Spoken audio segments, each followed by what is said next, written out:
4 types of people you should better avoid. Not everyone who walks beside you walks for your good. Some smile as they drain you, some praise as they weaken you, and if we are to guard our mind as the ancients taught, we must know who to keep close and who to keep far. The truth is this: who you allow into your life will shape you more than your ambitions, more than your talents, more than your dreams. Marcus Aurelius warned, "The soul becomes dyed with the color of its thoughts." And thoughts are often born from the company we keep. So if we value our discipline, our fortitude, our peace, there are 4 kinds of people we must learn to avoid, no matter the cost. 1. The perpetually bitter. There are those who have suffered and used that suffering to grow stronger, and then there are those who have suffered and made suffering their identity. The bitter live in chains, and they want you chained beside them. They interpret every victory as luck, every failure as proof that the world is against them. They will poison your sense of gratitude with endless complaints. Epictetus said, "It is not the things themselves that disturb us, but our opinions about them." Spend enough time with the bitter, and their opinions will become your own.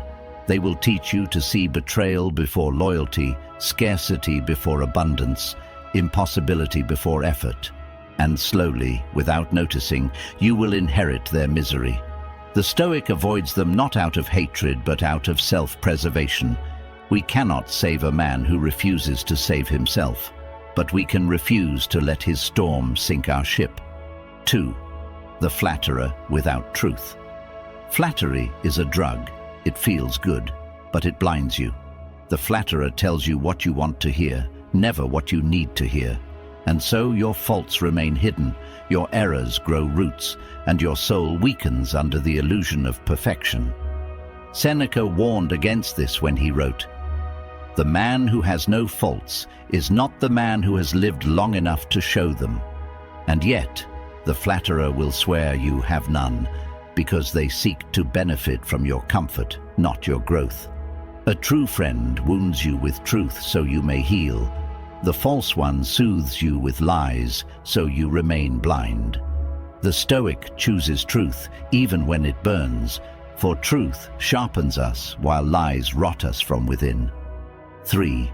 The slave to their impulses. There are men who command armies, but cannot command themselves.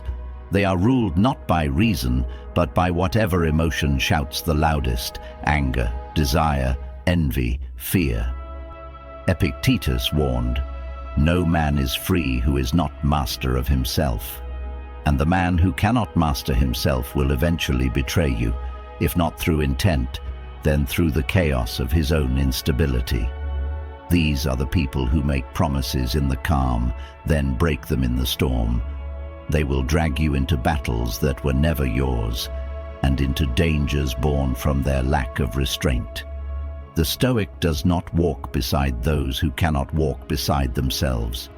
For how can you build a fortress with someone who keeps opening the gates to the enemy? Self-control is the highest form of strength. Without it, a person is a danger to themselves and to anyone standing too close. 4.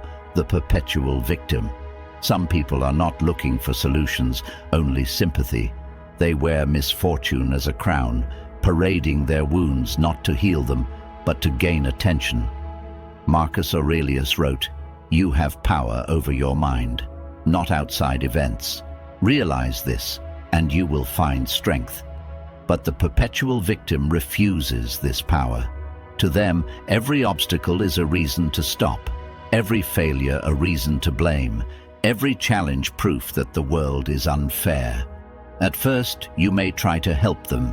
You will give advice, resources, encouragement, yet they will reject all of it, not because it's wrong, but because it threatens the identity they've built, the helpless one. Walk too long with such a person, and their hopelessness will become contagious.